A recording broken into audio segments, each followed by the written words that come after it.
Oke, bismillahirrahmanirrahim. Assalamualaikum warahmatullahi wabarakatuh.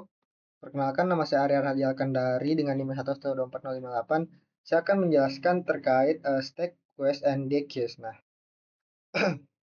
selamat malam teman-teman, Bapak dan dosen. Pada kesempatan kali ini, saya akan mempresentasikan materi yang berjudul stack, quest, and dequeues yang merupakan bagian dari pembelajaran struktur data dan algoritma menggunakan Python.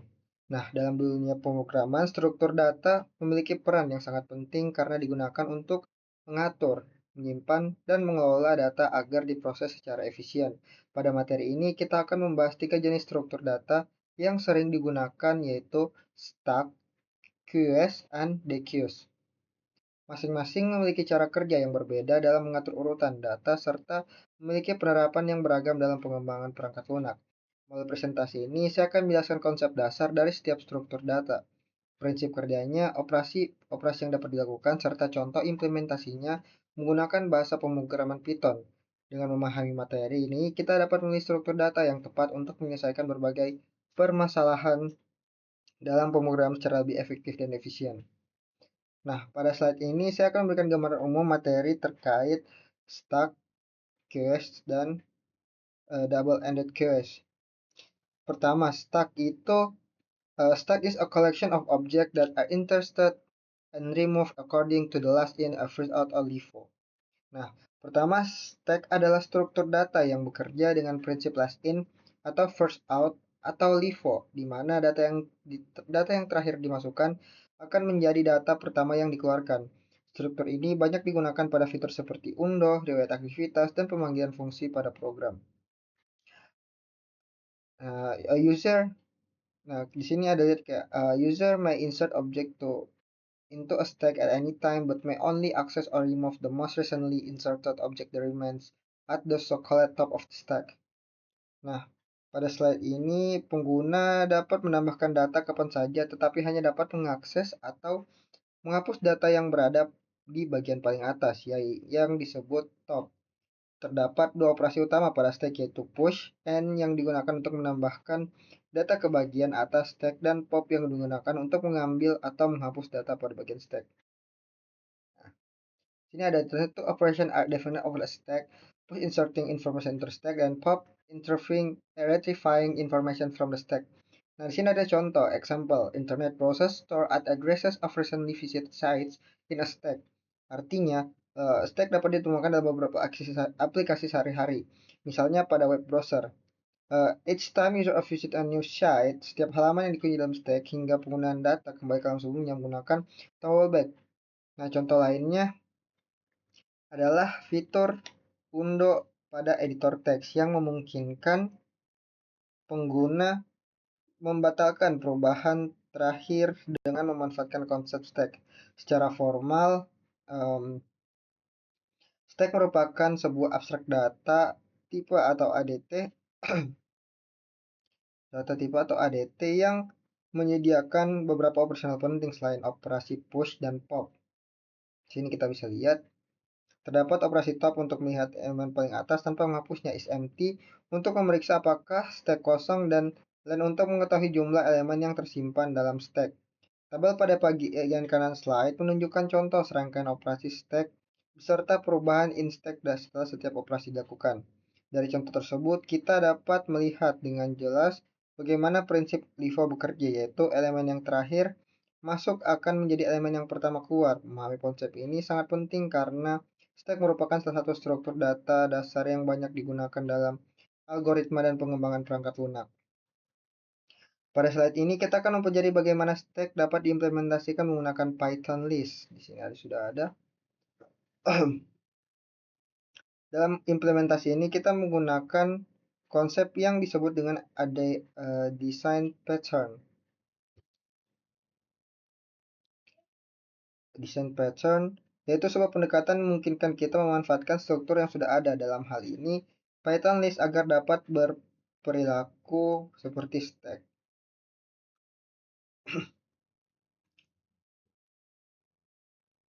Karena Python list sudah menyediakan berbagai fungsi bawaan, kita tidak perlu membangun stack dari awal. Kita hanya perlu menyesuaikan operasi-operasi stack dengan metode yang tersedia pada list. Misalnya operasi push dapat direalisasikan menggunakan metode append. metode append,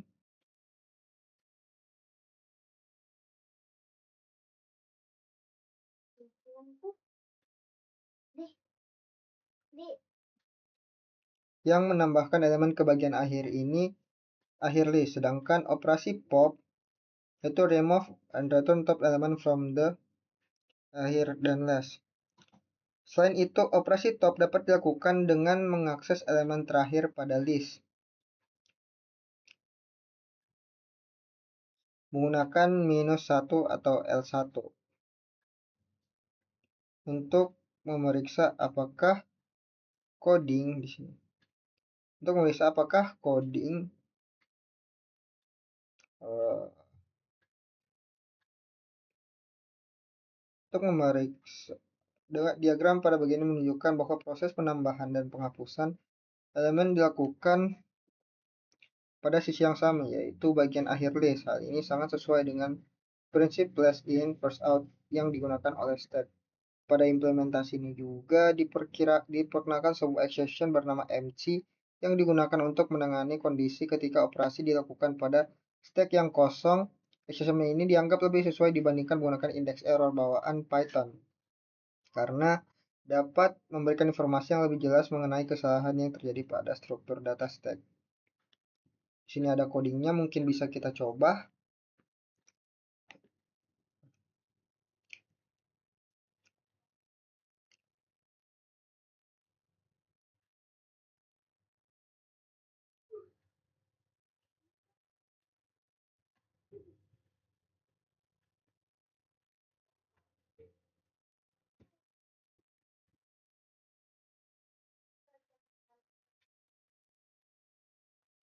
Di sini bisa kita coba codingannya.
Pas.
Children return to if this tag G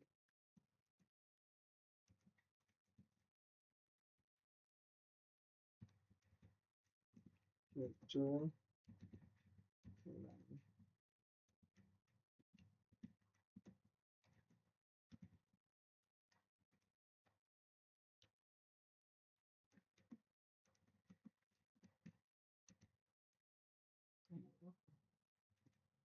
this push this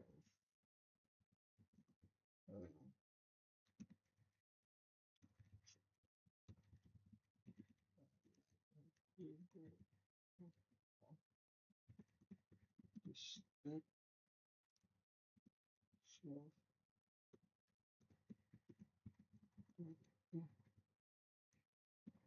up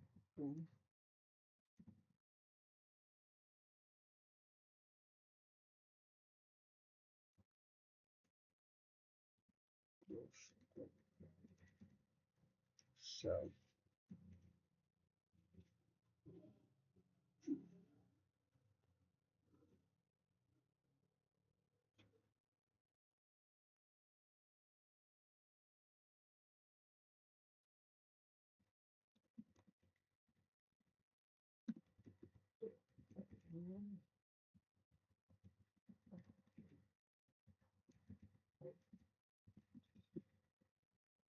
step is MC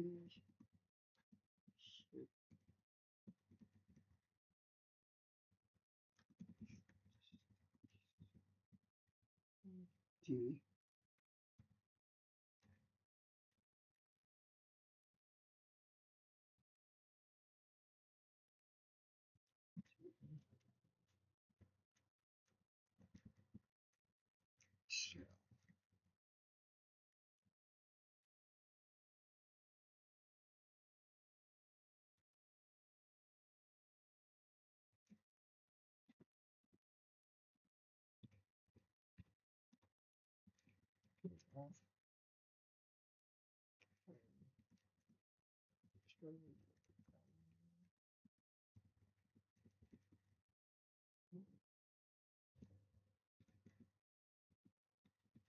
self of this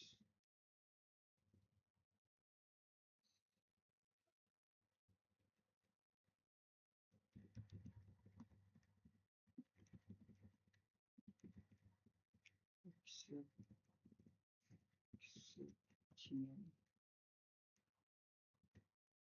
if is G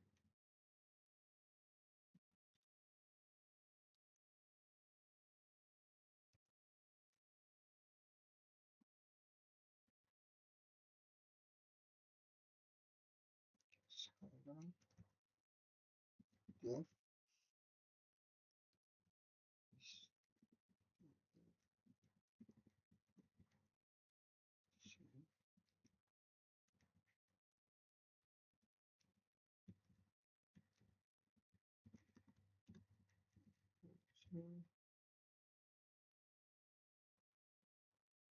is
Nah, berikut adalah codingannya. Di sini ada coding yang sudah kita coba. Di sini ada berbagai macam, ada class empty exception, error attempting, dan lain sebagainya. Dan sekarang kita akan lanjut ke analyzing the array-based stack implementation. Kita akan melakukan analisis. Nah, pada saat ini kita akan membahas analisis performa dari implementasi stack berbasis array atau Python list. Salah satu keunggulan implementasi ini adalah beberapa operasinya dapat dijalankan dengan sangat cepat, seperti uh, operasi top, is empty, dan len. Nah, ini memiliki kompleksitas waktu 0 sampai dengan 1, yang berarti waktu eksekusinya tetap konstan terlepas dari jumlah elemen yang ada dalam stack. Sementara itu, operasi push dan pop yang pada nomor 2 ini umumnya juga memiliki kompleksitas 01 secara amortized, artinya pada sebagian besar kondisi separuh tersebut berjalan dalam waktu konstan. Namun pada kasus tertentu, misalnya ketika list harus memperbesar kapasitas memorinya, waktu eksekusi dapat meningkat hingga 0 sampai n. Meskipun demikian, dalam praktiknya operasi push dan pop tetap sangat efisien untuk digunakan. Dari sisi penggunaan memori, stack membutuhkan ruang sebesar ON karena jumlah memori yang digunakan akan bertambah seiring bertambahnya jumlah elemen yang disimpan. Selain itu, lebih efisien jika sejak awal kita membuat list dengan ukuran yang cukup dibandingkan terus menambahkan elemen satu persatu pada list yang kosong, terutama ketika jumlah data eh, terutama ketika jumlah kosong. terutama ketika jumlah data yang akan disimpan sudah diketahui sebelumnya.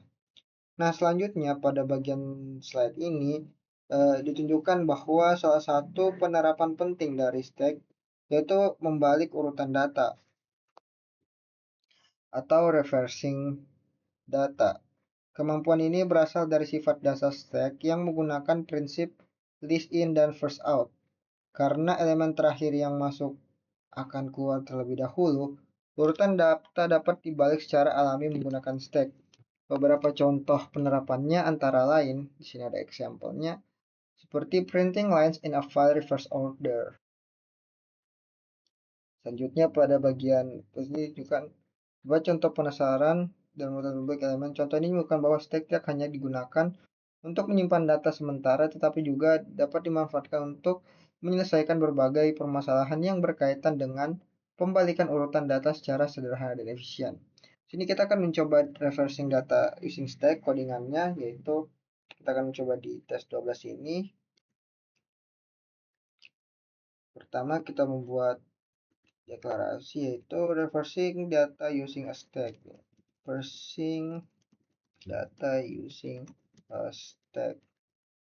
Nah, di sini kita buat def reverse file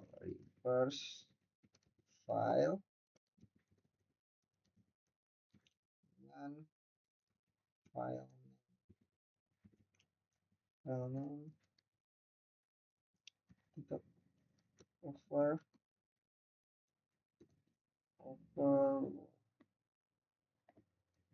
override given file with its contents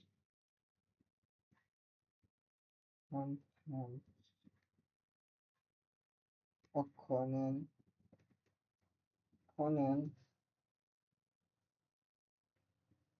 line by line reverse line by line reverse.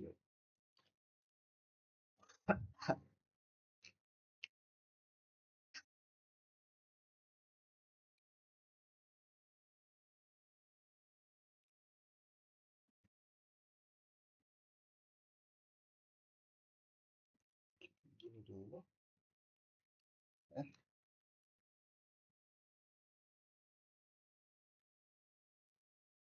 Sekarang kita akan push line ya.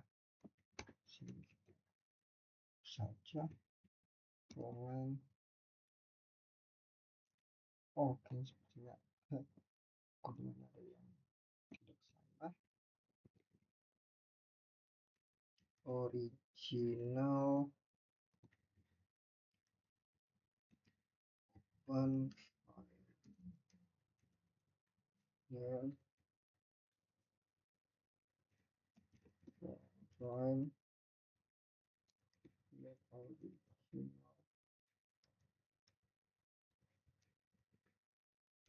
dash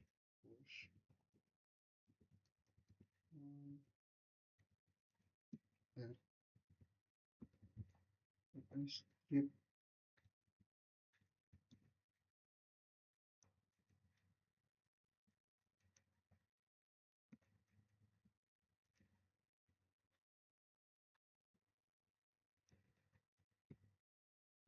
original push.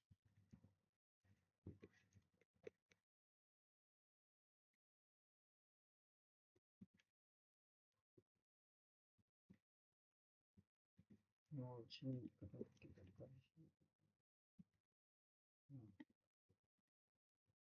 nice.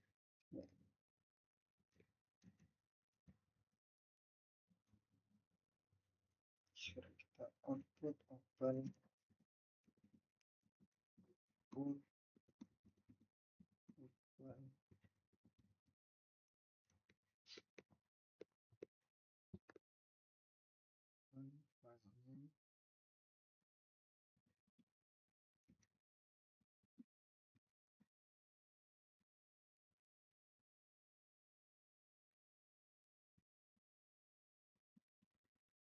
file not as is Would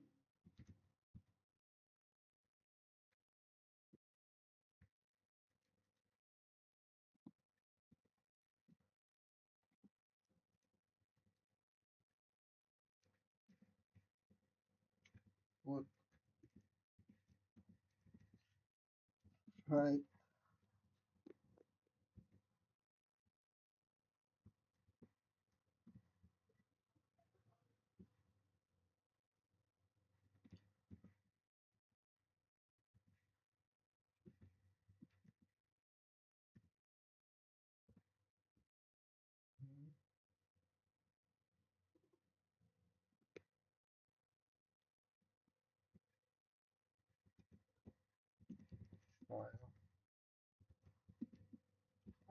Open.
Ini adalah codingan yang sudah ada di sini. Ya. Hasilnya adalah I'm going home, today is holiday, dan today is holiday, I'm going home.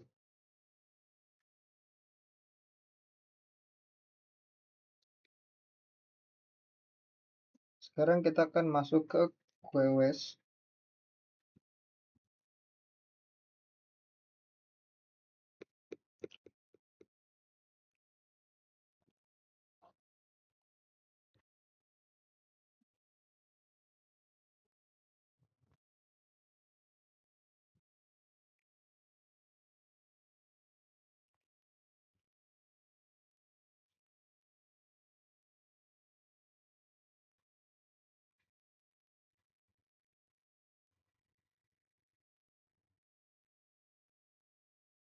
Sekarang kita akan masuk di materi QWES.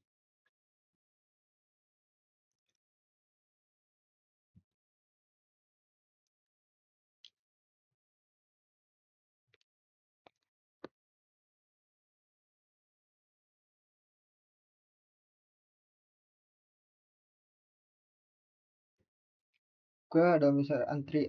Baik, sekarang kita akan membahas tentang QW atau dalam bahasa Indonesia disebut antrian. Is it a close question of the stack? Guys, QW ini merupakan sepupu dekat dari struktur data stack yang mungkin sudah pernah kita pelajari tadi. Secara definisi, QW adalah kumpulan objek yang dimasukkan dan dikeluarkan berdasarkan prinsip first in dan first out atau yang biasa kita singkat dengan FIFO. Artinya siapa yang pertama masuk dialah yang pertama keluar. Yang perlu kita pahami, elemen boleh dimasukkan kapan saja, namun hanya elemen yang sudah paling lama yang berada di dalam antrian yang bisa kita keluarkan terlebih dahulu. Contoh nyatanya bisa kita lihat di kehidupan sehari-hari. Pertama, orang-orang yang mengantri untuk naik wahana di taman hiburan. Yang siapa yang datang duluan, dia yang duluan masuk. Dan kedua adalah panggilan telepon yang masuk ke pusat layanan pelanggan. Panggilan yang lebih dulu masuk akan dilayani lebih dahulu. Nah, sekarang kita akan masuk ke bagian yang formal yaitu KW sebagai abstract data tipe ADT. Formally, the KW abstract data type defines a collection that keeps objects in a sequence where element access and deletion are restricted to the first element in the queue and element insertion. It's restricted to the back of the sequence. In other words, FIFA rule is enforced on the sequence.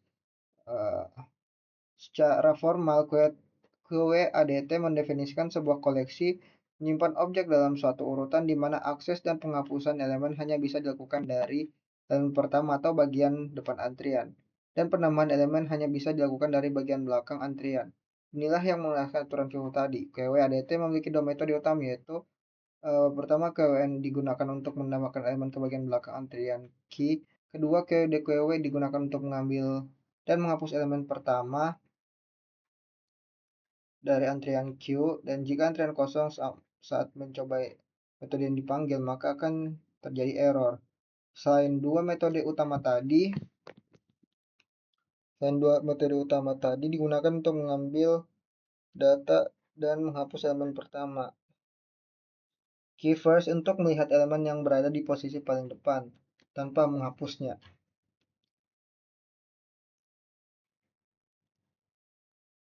Terus key untuk mengecek apakah antrian kosong atau tidak. Jika kosong metode ini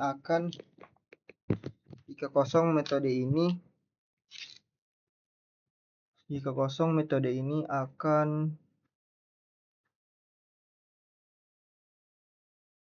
mengembalikan nilai true. Dan sekarang kita masuk ke slide 3. Sebelum kita lihat contoh operasinya, ada beberapa konvensi dasar yang perlu kita sepakati terlebih dahulu. Pertama, QW itu yang baru dibuat selalu dalam keadaan kosong. Kedua, tidak ada batasan kapasitas yang ditentukan sejak awal pada QW. Dan ketiga, elemen yang dimasukkan dalam QW bisa bertipe data apa saja, tidak terbatas pada satu jenis tipe data. Sekarang materi kita telusuri contoh serangkaian operasi QW pada tabel slide ini. Sini ada QWN K5 dan lain sebagainya. Sekarang kita masuk ke array based QW implementation. Sekarang kita bahas bagaimana QW implementasi menggunakan array atau dalam Python menggunakan list. Ini adalah implementasi pertama yang merupakan pendekatan paling sederhana. Caranya adalah gunakan append untuk menambahkan elemen di bagian belakang list saat melakukan, dan gunakan pop untuk menghapus elemen di bagian depan list saat mereka di QW. Seperti yang terlihat pada ilustrasi, NKW menambahkan elemen dari sisi kanan menggunakan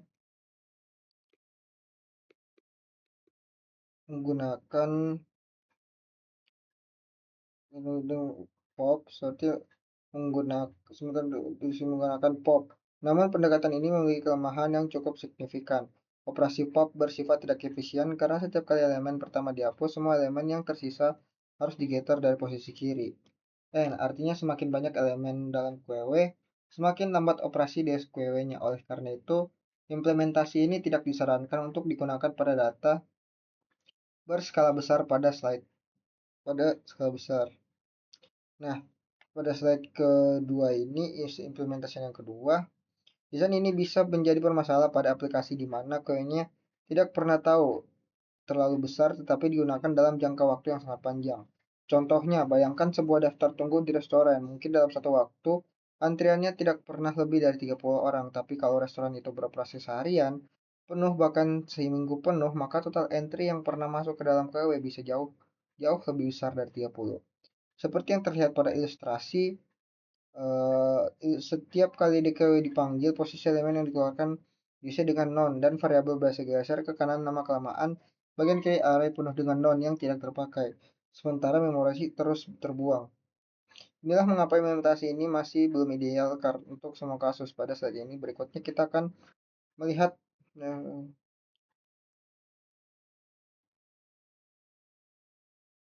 sekarang Python in KW implementation.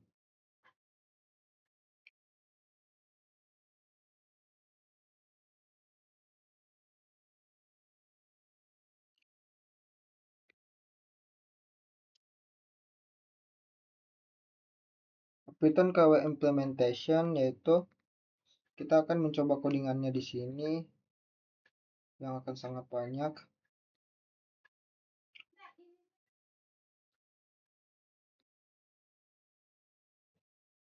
Internally, the Queue class maintains the following three instant variables: data, size, and front.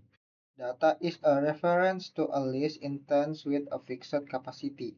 Size is an integer representing the current number of elements stored in the queue. Front is an integer that represented the index within data of the first element of the queue, assuming the queue is not empty. We provide the following accessor function. Len is empty dan first. Nah, len itu current queue length is empty to check if the queue is empty, dan first itu return the element at the front of queue. Mutator function enqueue dan dequeue to add element into the queue dan to remove element from the queue. Adding artinya semuanya adalah sekarang kita lihat bagaimana queue sirkular ini diimplementasikan secara konkret dalam Python menggunakan kelas bernama ArrayQueue. Di dalam kelas ini terdapat tiga variabel intens yang dikelola. Pertama, data, yaitu referensi ke sebuah list dengan kapasitas tetap. Ini adalah array yang menjadi tempat penyimpanan elemen queue. Secara default, kapasitasnya diatur ke default capacity 5. Kedua, size. Sebuah integer yang mempresentasikan jumlah elemen yang saat ini tersimpan di dalam queue. Ini berbeda dari panjang list datanya, karena data bisa jadi lebih panjang dari jumlah elemen aktualnya. Ketiga, front. Sebuah integer yang menyimpan indeks elemen terdepan di dalam data dengan asumsi queue tidak kosong. Untuk fungsi aksesori, kelas ini menyediakan len untuk mengetahui panjang queue saat ini, isempty untuk mencek apakah queue kosong, dan first untuk mengambil elemen terdapat tanpa penghapusnya. Jika queue kosong, metode ini akan dilempar ke empty exception. Untuk fungsi mutator tersedia, dan queue menambahkan elemen dan dequeue untuk menghapus dan mengembalikan elemen terdepan. Sekarang kita akan masuk ke double ended queue.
Oke, sekarang kita akan masuk ke topik berikutnya itu double ended QW atau yang lebih dikenal dengan sebutan DQW, diucap seperti kata DEC.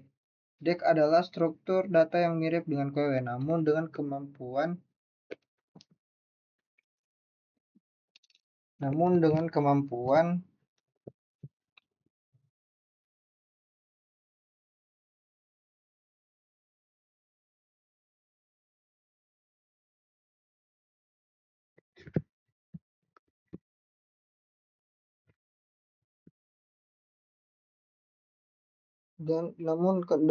yang lebih fleksibel. Jika pada biasa kita hanya bisa mengubah elemen dari belakang dan menghapus dari depan, maka pada DQW yang DEC penambahan dan penghapusan bisa dilakukan dari kedua sisi, baik dari depan maupun belakang. Karena fleksibilitasnya ini, DEC dianggap lebih umum dibandingkan stack maupun queue. Ia mencakup kemampuan kedua sekaligus. Mari kita lihat contoh nyatanya. Bayangkan sebuah restoran menggunakan QW untuk daftar tunggu pelanggan. Situasi pertama, terkadang pelanggan yang berada di posisi paling depan antrian dipanggil, namun ternyata meja belum tersedia. Dalam kasus ini, restoran perlu memasukkan kembali pelanggan tersebut ke posisi paling depan antrian. Nah, inilah kegunaan deck. Kita bisa menambahkan elemen kembali ke bagian depan. Situasi kedua juga bisa terjadi di mana pelanggan yang sudah menunggu lama di restoran, artinya elemen perlu dihapus pada bagian belakang ke, dan ini pun bisa dilakukan dengan deck. Sekarang kayak the deck abstract type. Sekarang kita bahas secara formal metode-metode yang dimiliki deck ADT. Deck D mendukung 4 metode utama untuk menambahkan argumen dan menghapus elemen, yaitu D add first menambah elemen E ke bagian depan deck D. Kedua, D add last menambah elemen ke bagian belakang deck D. Ketiga, D delete first menghapus dan mengembalikan elemen pertama dari deck jika kosong. Masih akan masukkan error. Keempat, D delete last menghapus dan mengembalikan elemen terakhir dari deck D. Sama seperti jika deck kosong akan terjadi error. Selain 4 metode tersebut, deck ADT juga memiliki metode aksesori tambahan the first, the last, and the is empty. Delen mengembalikan jumlah elemen yang saat ini ada dalam KW. Nah,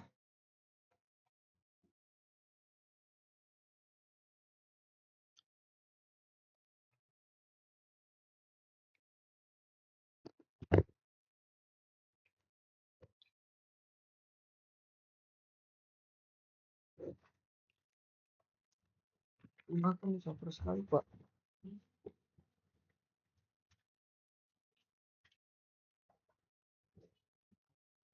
Sampai jam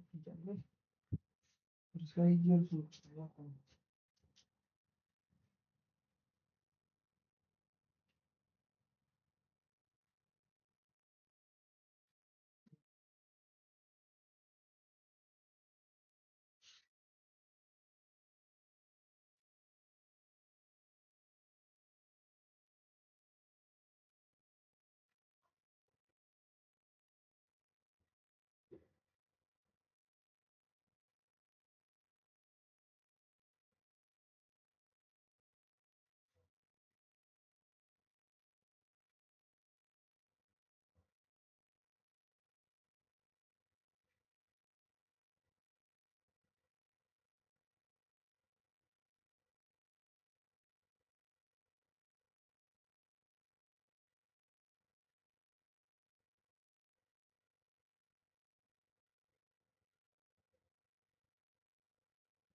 Oke, baik. Sekarang kita sampai di bagian penutup dari materi kita hari ini.